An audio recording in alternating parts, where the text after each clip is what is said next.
Break के बाद एक बार फिर से आपका स्वागत है। हम लोग चर्चा कर रहे हैं भारत की इकोनॉमी के ऊपर। ब्रेक पे जाने से पहले कांग्रेस के प्रवक्ता ने एक सवाल उठाया था, वह है कि गैर बराबरी। ये एक ऐसा मुद्दा है जिस पे आम इंसान बड़ा संजीदा हो जाता है जब भी ऐसी बातें आती है। तो मिताली, मैं आपसे समझना चाहूँगा कि जिस तरीके से इकोनॉमी ग्रोथ को आप लोगों ने फॉलो किया है, आप लोग कोई आंकड़ा देखती हैं क्या कि ये जो गैर बराबरी जिसको कहते हैं, जिसको दूसरी भाषा में कहें कि अमीर गरीब के बीच खाई का बढ़ना, ऐसा कोई आंकड़ा आप लोग ट्रैक करती हैं? वो क्या कहता है?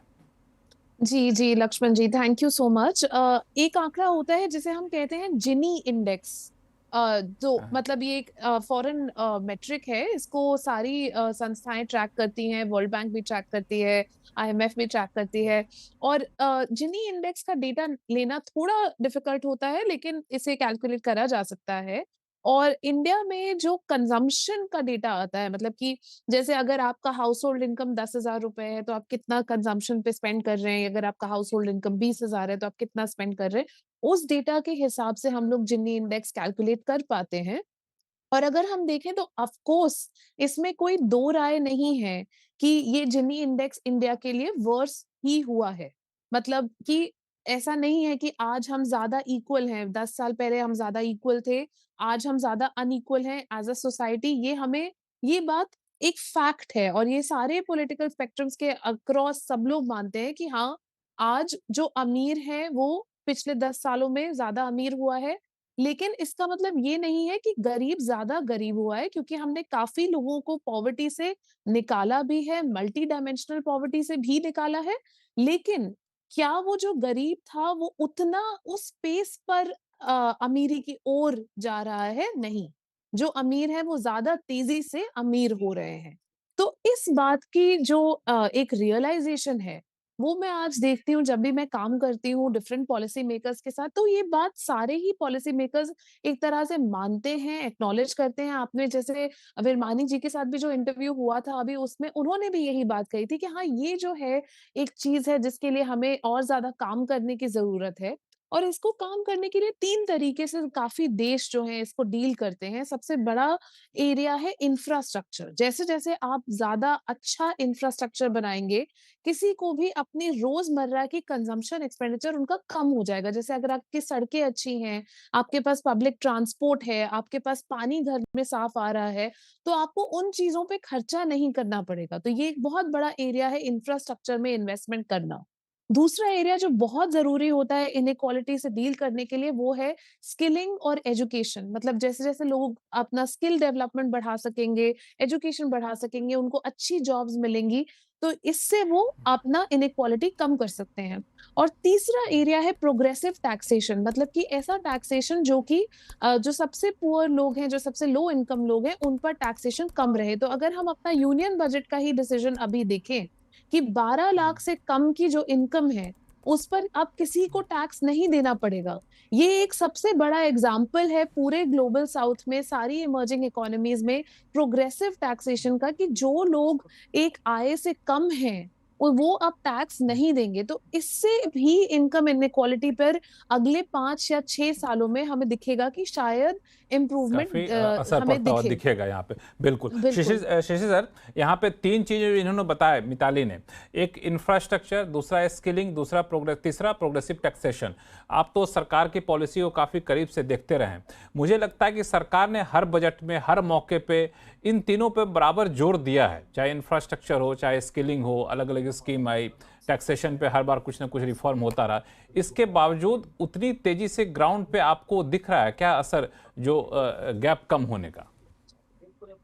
कि मिताली ने जो जिनी कोएफिशिएंट की बात की वो वाकई में एक बड़ा पैमाना होता है किसी भी देश में आर्थिक असमानता को समझने के लिए, और हम उसमें बेहतर हुए हैं। और मैं इस बात से पूरी तरह से सहमत हूं कि ये बात सही है कि अमीरी बढ़ी है, लेकिन गरीबी और बढ़ गई है ये कहना सही नहीं होगा। ये पहली बात है जो बिल्कुल मैं आपसे सहमत हूँ।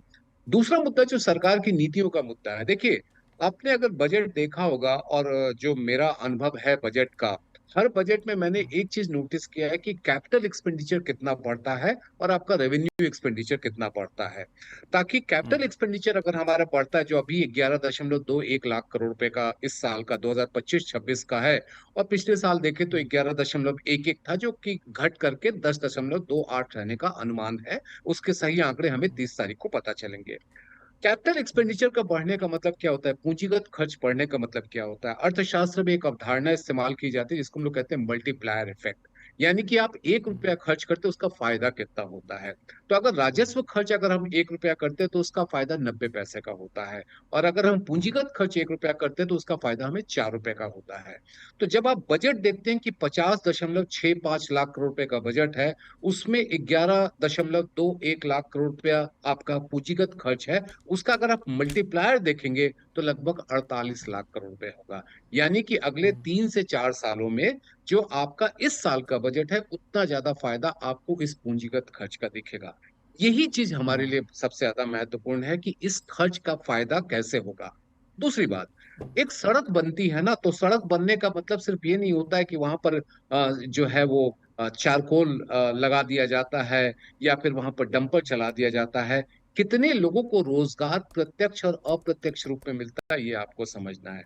दूसरा, सड़क बनने के बाद उसके दोनों तरफ बसावट होती है, औद्योगिक विकास का रास्ता खुलता है, तो वो आपको एक अलग फायदा देता है। ये सारे फायदे आप अगर उम्मीद करें कि 1 साल में हो जाएगा तो ये गलत है, 2 साल में हो जाएगा तो गलत है। देखिए, अर्थशास्त्र जो है ना, धैर्य की आपकी परीक्षा लेता है।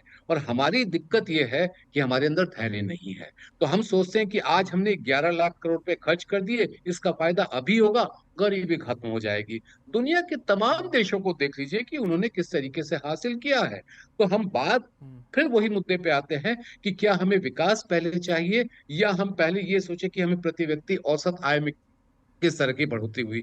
ये जो सारे रास्ते बन रहे हैं ना, यहीं से आपके विकास की अवधारणा और प्रति व्यक्ति औसत आय में आपको सुधार देखने को मिलेगा। लेकिन मैं फिर से कहूंगा, शेयर बाजार का सिद्धांत यहाँ भी आपने अपनाना है। केवल पैसा निवेश नहीं करना है, धैर्य का भी निवेश करना है। बिल्कुल, सिर्फ सिर्फ पैसा निवेश नहीं करना। मैं थोड़ा सा इसको लेकर जाऊं अंशुल जी के पास। अंशुल जी, आपने सुना सारे डिबेट में, तो बहुत सारे फैक्टर हैं जहां पे हर कोई एकमत है कि काफ़ी कुछ सुधार हुआ है, लेकिन आप जो बार बार कह रहे हैं कि बेरोजगारी, और दूसरी बात जो आपने बार बार उठाया है कि जहां हमने इकोनॉमी को छोड़ कर आया था, उससे काफ़ी बदतर इकोनॉमी भारत बीजेपी की सरकार ने दी है। इसके पीछे दो दलील आप दे दीजिए, उसी दोनों दलील का सटीक जवाब मैं जफर इस्लाम साहब से लूंगा। क्योंकि शो का समय खत्म हो रहा है, तो हम लोग पॉलिटिकल बयानबाजी करने से अच्छा है कि तथ्यात्मक दीजिए, तथ्यात्मक जवाब भी उनसे ले लूंगा।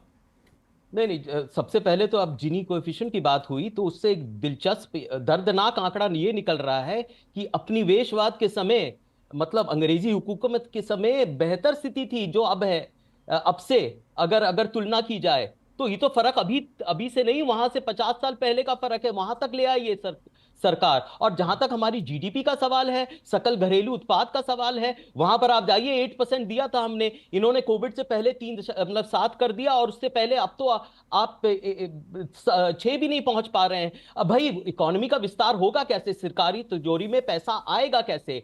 खारी सरकार कैपिटल एक्सपेंडिचर में यहां पर सर आगे ले जाएगी, निजी निवेश क्यों नहीं हो रहा है, ये मुझे बताइए यहां पर। और जो नोटबंदी की और जो जीएसटी लेके आए, ये तो सबसे एक तरह से प्रहार था जो बर्बाद कर दिया यहां की अर्थव्यवस्था को, बिल्कुल विनाश कर दिया। और एमएसएमईज में जो जो नुकसान हुआ है उससे उभर के हुए ही नहीं, उभर के आए नहीं यहां पर, यहां हमारी अर्थव्यवस्था। तो ऐसे में एक आंकड़ा नहीं है, बहुत सारे हैं। ह्यूमन डेवलपमेंट इंडेक्स में आप पीछे हैं, पर कैपिटा जीडीपी, प्रति व्यक्ति आय में आपका स्थान है 140। अगर कोई और भी आंकड़ा ले लीजिए, हंगर इंडेक्स में आप 114 हैं। जितने भी आंकड़े ले लीजिए, या सरकारी हो या अंतरराष्ट्रीय हो, सब में नकारात्मक है।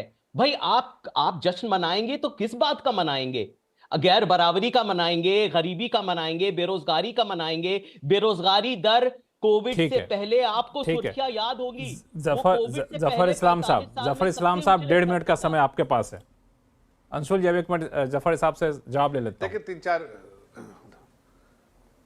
तीन चार बातें मैं सबकी बात सुन रहा था। देखिए, बहुत अहम बातें उन्होंने कही। जो बजट के बारे में उन्होंने कही कि कैपेक्स जो है, कैपिटल एक्सपेंडिचर पे हमारा फोकस है, रेवेन्यू एक्सपेंडिचर पे हमको कंट्रोल करने का फोकस है, फिजिकल डेफिसिट पे है। और सही कहा उन्होंने कि मल्टीप्लायर इफेक्ट होता है। अगर रेलवेज में हम 1 रुपया खर्च करते हैं तो उसका बैकवर्ड इंटीग्रेशन फॉरवर्ड इंटीग्रेशन लेके 5-6 रुपया उसका जीडीपी में कंट्रीब्यूशन होता है।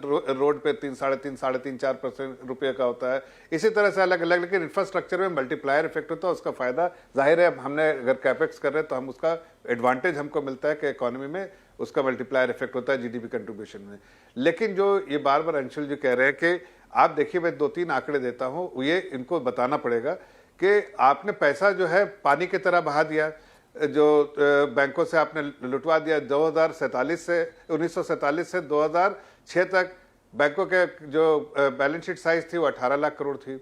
आप जो सिर्फ 6 साल में मात्र 2006 से 2012 तक उसको 3 टाइम कर दिया, 52 लाख करोड़ कर दिया। और कैसे किया, आप जरा से एक केस स्टडी पढ़िए जाके, डेट कर्स एक केस स्टडी जो है क्रेडिट स्विस के आई थी, उसको जरा पढ़ना चाहिए। आपको समझ में आएगा कि आप किस तरह से इकोनॉमी में आपने बर्बाद की।